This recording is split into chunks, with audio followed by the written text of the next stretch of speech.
The Ubaid Lizard Figurines. A clay mother holds her baby to her breast, but both faces are long, sharp, and almost reptilian. More than 6,000 years old, found in southern Iraq, from a world before Mesopotamia began writing history. This is not a monster scene, it is motherhood. So why did one of humanity's earliest village cultures give a mother and child faces that do not look human? Number 1. The Ubaid Lizard Figurines. The first witness is made of clay. It comes from southern Iraq, from sites linked to the Ubaid culture, including Tel al-Ubaid and Eridu. This was a world more than 6,000 years old, before Mesopotamia began writing its history through kings, laws, and clay tablets. At first, the figures seem almost familiar. They have bodies like ours, arms, hips, shoulders, hands placed in gestures that feel intentional. Then you reach the face. The head is long. The eyes stretch into almond shapes. The nose pushes forward. The jaw narrows. The whole face tilts away from the human and towards something sharper, colder, almost reptilian. And this is where the shock becomes harder to dismiss. Ancient remains from the broader region show evidence of deliberate cranial modification, meaning some people really did reshape the human head over time. That does not prove these figurines were portraits, but it means the human body itself could become a social message. A stretched skull could mark rank. A face could carry belief. A body could become identity before writing gave identity a name. Then comes the image that makes the object unforgettable. A mother holds a child to her breast, and the child has the same strange face. This is where the figure becomes harder to dismiss. Not because it is monstrous, because it is tender. Fear is easy to understand. A monster can guard a threshold. A demon can frighten enemies. A god can wear a face no human is meant to share. But tenderness is different. A mother nursing a child is one of the most human images a culture can make. So why give that tenderness a face that does not look fully human? Archaeology can offer cautious answers. These figures may have represented identity, status, ancestors, spirits, ideals, or social roles inside the Ubaid world. That is possible. But possible is not complete, because some postures do not feel distant. They feel domestic, social, almost like portraits from a world where the strange face was not strange at all. The easy version asks whether these figures show beings from somewhere else. The deeper version asks something more unsettling. What if they show people from here, living by rules we have lost? The clay survived, but the names are gone. The ceremonies are gone. The stories told over these figures are gone. And without those witnesses, the object stands alone. Human enough to recognize, strange enough to disturb, ancient enough to escape us. What do you think the Ubaid figures were meant to show? Gods, people, symbols, or something stranger? Tell us in the comments. Number 2. The Sabu Disc. The second witness changes the mystery. Not a face now, a shape. The Sabu Disc is a 5,000-year-old Egyptian stone object, carved with 3 thin blades twisting around an empty center. It was found in 1936, when Egyptologist Walter Bryan Emery was excavating at Saqqara, one of Egypt's great burial landscapes. This was not an object found loose in the desert. It came from a controlled burial context, surrounded by things archaeology knows how to read: pottery, tools, everyday objects, signs of rank, signs of death. Then, beneath the floor, Emery found the disc. It measured roughly 61 centimeters across. It was not gold. It was not bronze. It was not a royal statue. It was schist, a fragile stone that can split under pressure. One wrong cut could have destroyed it. yet someone shaped it into one of the strangest objects from early Egypt. 3 curved lobes bend inward around a raised center. The edges are thin. The form feels deliberate, almost too deliberate. It was buried with the dead, but it looks built to move something. That is the first technical wound in the story. If it were only a bowl, why does it not look like one? If it were only decoration, why does its shape seem to obey movement? Modern observers have compared its geometry to a rotary impeller, a form used to move liquid or air through a system. That does not prove ancient Egypt had such a machine. A serious investigation cannot jump that far, but it creates a problem that follows every object in this video. The Sabu Disc may not be impossible. It may be orphaned. Maybe it was ceremonial. Maybe it copied a lost metal form. Maybe it belonged to a ritual language we no longer understand. All of those answers are possible, but none removes the unease.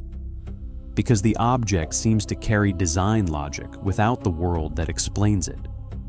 Imagine finding a steering wheel after every car had vanished. Imagine finding a key after the door had rotted away.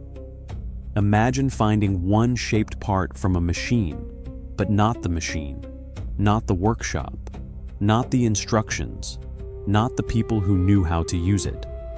That is what ancient objects can do. They survive longer than their explanations. The Sabu Disc sits today as a quiet witness from a world more than 5,000 years old. It does not tell us it was a machine. It does not tell us it was only a bowl. It only asks why a burial object needed a shape like this. Number 3, the Helicopter Hieroglyphs. The third witness looks like it arrived 3,000 years too early. A sacred Egyptian wall appears to show a helicopter. That sentence sounds impossible. Inside the temple of Seti at Abydos, one of Egypt's powerful sacred spaces, there is a set of carvings that has haunted popular imagination for decades. The walls still carry names, prayers, offerings, and royal memory. Then, in one chamber, the stone seems to betray its own age. There is a shape that looks like a helicopter. Below it, other forms appear. One resembles a submarine. Another looks like a modern aircraft. Another has the heavy outline of a machine built for movement, pressure, or war. The first reaction is almost involuntary. That should not be there. This is exactly why the case must be handled carefully. Because the strongest mysteries are not always the ones that prove the most. Sometimes they reveal how easily the modern eye can turn damage into design. Egyptologists have a serious explanation. They call it a palimpsest. An older inscription was carved into the stone. Later, it was covered and overwritten with a new inscription. Over time, the covering eroded. The 2 layers merged. From that collision, the modern eye sees machines. This explanation matters. It reminds us that not every strange shape is lost technology. Stone can crack. Plaster can fall. Symbols can collapse into each other. The past can become confusing without becoming impossible. But the case survives because the image still has force. Even after the explanation, the eye hesitates. The helicopter shape is too clean for comfort. The cluster feels too familiar. The brain does not see random marks. It sees machines. And that is the real witness here. There is no proof that ancient Egypt had aircraft, but proof that ancient evidence can become a mirror. A scholar sees overwritten hieroglyphs. A believer sees lost technology. A skeptic sees a coincidence. The danger is choosing the doorway too quickly. The better question is not whether the Abydos carving proves a vanished age of flight. The better question is why some images survive in a state so broken that they can hold 2 worlds at once.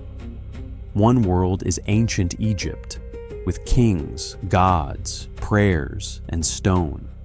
The other is our world, with engines, aircraft, and the need to believe history still has locked rooms.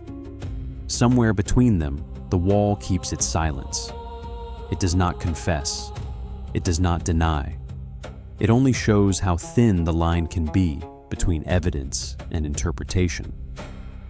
Do you see a machine, a coincidence, or a damaged inscription? Tell us what you think in the comments. Number 4. The Cochno Stone. The fourth witness is too large to place behind glass. A stone slab the size of a tennis court is covered with symbols no one can fully read. In 1887, near Clydebank in Scotland, a country reverend named James Harvey noticed something strange beneath the grass. What he uncovered was not a tool, not a statue, and not a tomb. It was a surface, 13 meters long, nearly 8 meters wide, covered with more than 90 carvings, cups, rings, spirals, arcs, repeating patterns, lines that seemed to move across the stone with a purpose just beyond reach. For decades, researchers tried to read it. Some called it ceremonial, some called it symbolic, some placed it inside the wider mystery of prehistoric rock art, where meaning is felt before it is translated. Then, technology changed the witness. In 2016, researchers used three-dimensional scanning to study the carvings with a precision that earlier generations did not have. The stone began to reveal depth. Marks that looked shallow became structured. Curves that looked decorative began to show consistency. Patterns that looked scattered began to feel composed. The witness had not changed. Our ability to hear it had. That is one of the quietest shocks in archaeology. Sometimes the past does not need to be found again. It needs to be seen with sharper eyes. The Cochno Stone may not be a map in the modern sense. It may not point from one place to another like a printed chart. But some researchers have suggested that its patterns may relate to the surrounding landscape, with possible links to hills, rivers, landforms, and perhaps even the sky. If that is true, the stone is not a decoration. It is a memory arranged as a surface. Even if that interpretation remains debated, the deeper mystery stays. Why did people invest so much effort into marking a stone so large, so deliberate, and so difficult to ignore? This is not a scratch. It is a field of symbols, a language of circles without a dictionary. Similar cup and ring marks appear across parts of the British Isles and beyond. That does not automatically prove contact across oceans, but it does show that different human groups returned again and again to circles, centers, rings, and carved surfaces. Those rings may have marked places, paths, skies, or rituals. We can measure the cuts. We cannot recover the voice that named them. The Cochno Stone feels like a system with the key removed. A landscape may be hiding in it. A calendar may be hiding in it. A ritual path may be hiding in it. Or perhaps something simpler. A meaning that died before we arrived.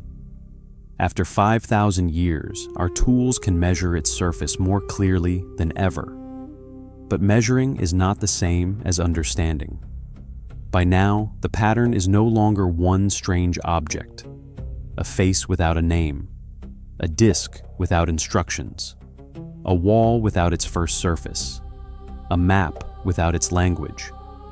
The past is not empty, it is interrupted, and the next witnesses point upward toward the oldest screen humans ever watched, the sky. Number 5. The Wandjina Figures. The fifth witness has no mouth, only eyes, pale bodies, and lines around the head like rain or power. On the rock walls of the Kimberley region in northwestern Australia, these figures look outward as if they are still watching. They are called the Wandjina. To a modern viewer, the resemblance can feel unsettling. The figures can look like beings in helmets. They can look like visitors. They can look like something half spiritual, half technological. But this is where the case must slow down. The Wandjina are not simply images for outsiders to decode. They belong to living Aboriginal traditions. They are connected to creator beings, rain, law, land, and the continuing relationship between people and place. This matters.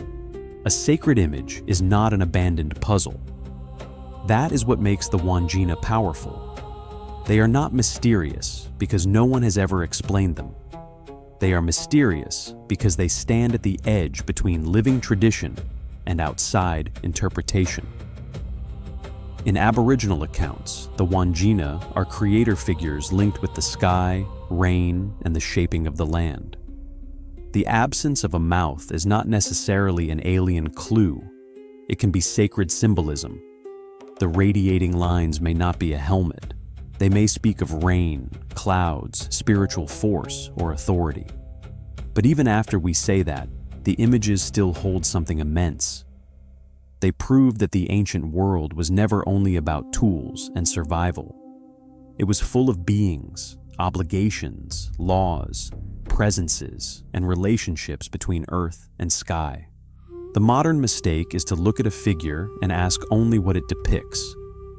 A better question is what kind of world made that depiction necessary? Who was allowed to repaint it? Who was allowed to look? Who was allowed to speak the meaning? Those questions matter more than the cheap question of whether it looks like a modern alien. The Wandjina are witnesses to something deeper than resemblance. They testify that images can remain alive, not alive as decoration, alive as law, as memory, as presence, as a bond between ancestors, land, weather, and the living. That kind of survival is different from a stone in a museum. The Sabu Disc survives because the material endured. The Wandjina survive because people kept returning. And when a culture protects an image across generations, the image becomes more than a picture. It becomes a doorway that still has guardians. For outsiders, the mouthless faces may feel silent. For the people who know them, silence may be part of their power. Number 6. The Dogon Nommo.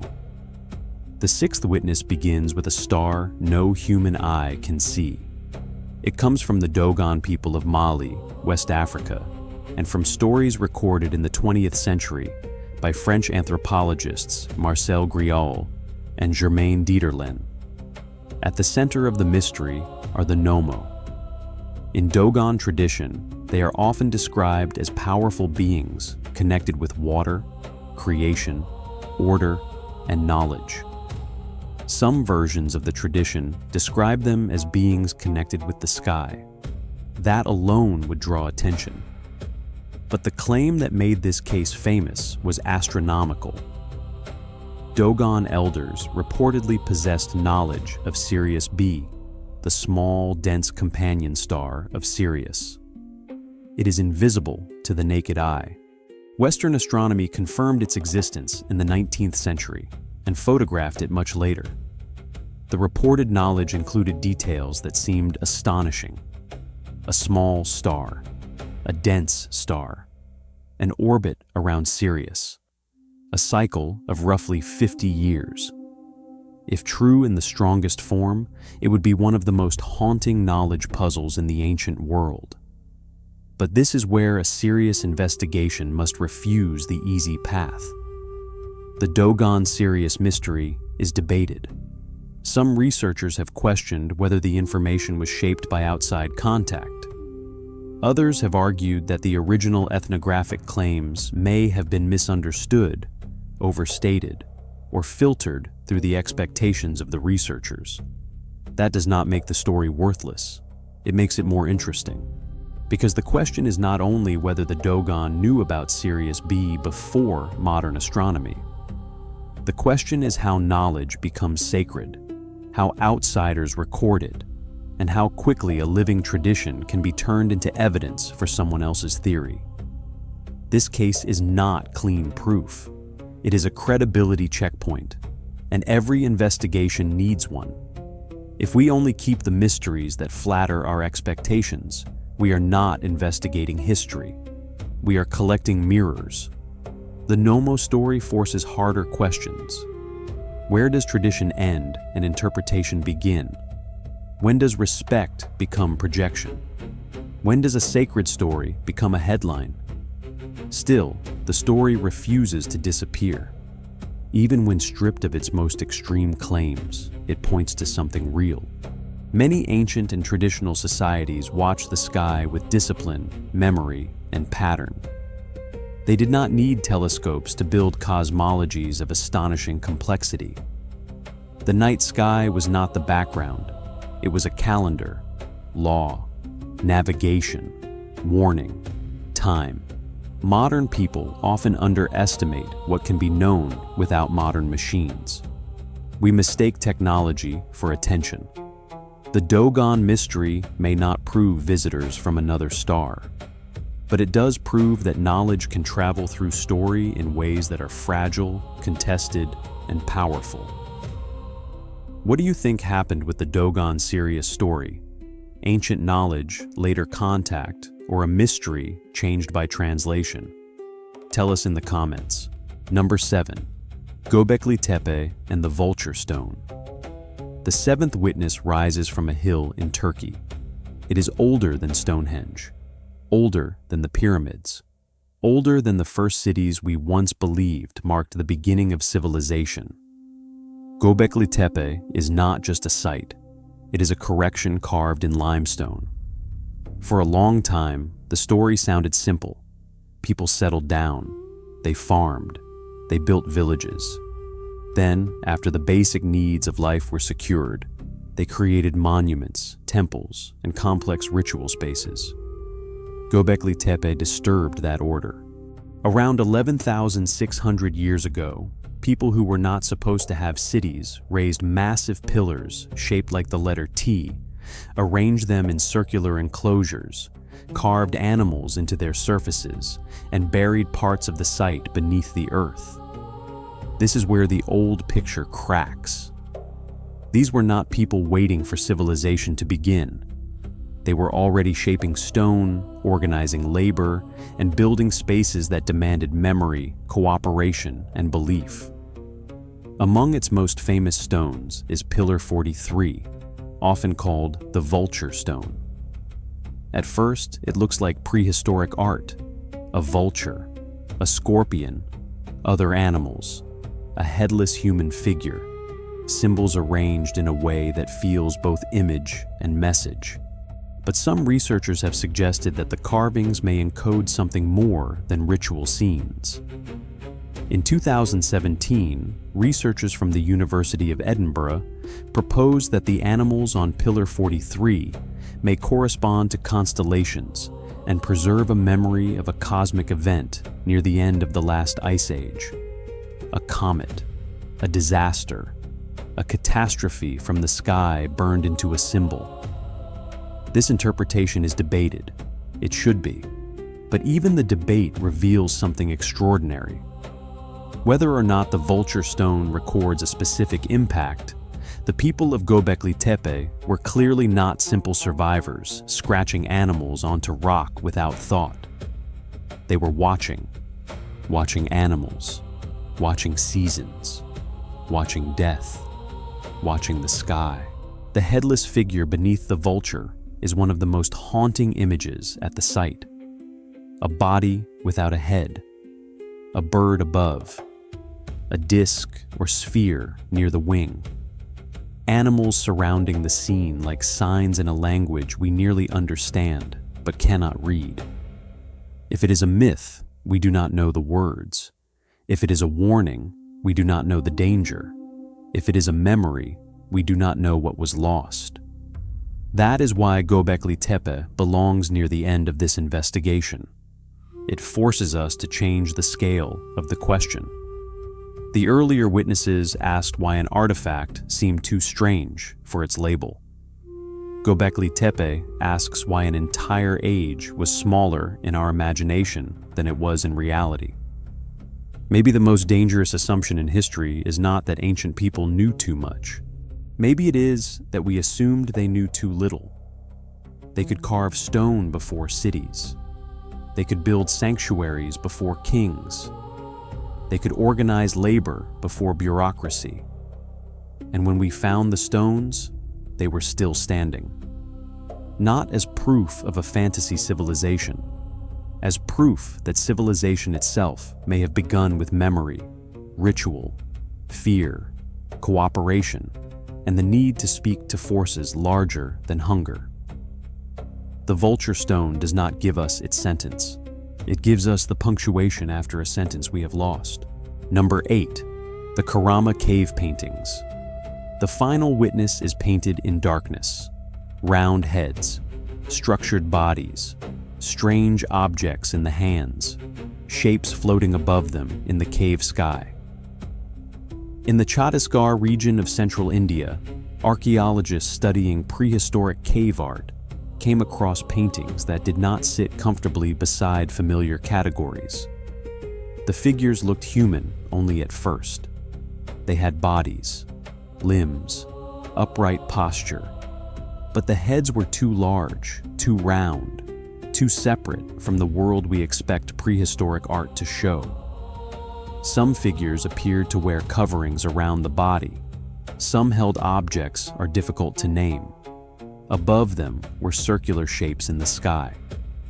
That is why the images became famous. Not because they prove one answer, because they refuse to sit quietly inside any answer we already have. The resemblance to modern ideas of beings in suits, helmets, or flying craft is powerful.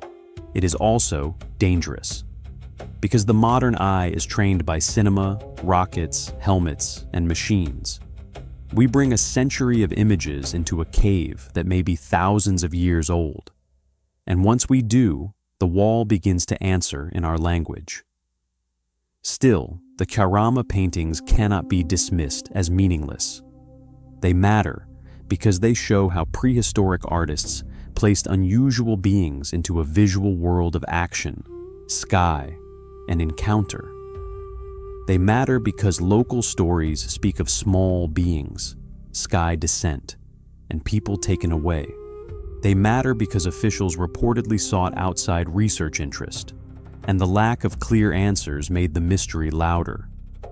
But silence is not proof. Silence is only the space where speculation grows fastest. So we return to the central question of this investigation. What disappeared around these paintings?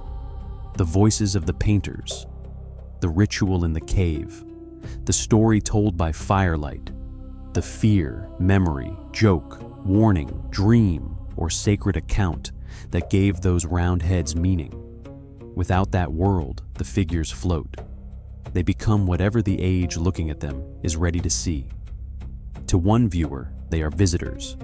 To another, spirits. To another, masks.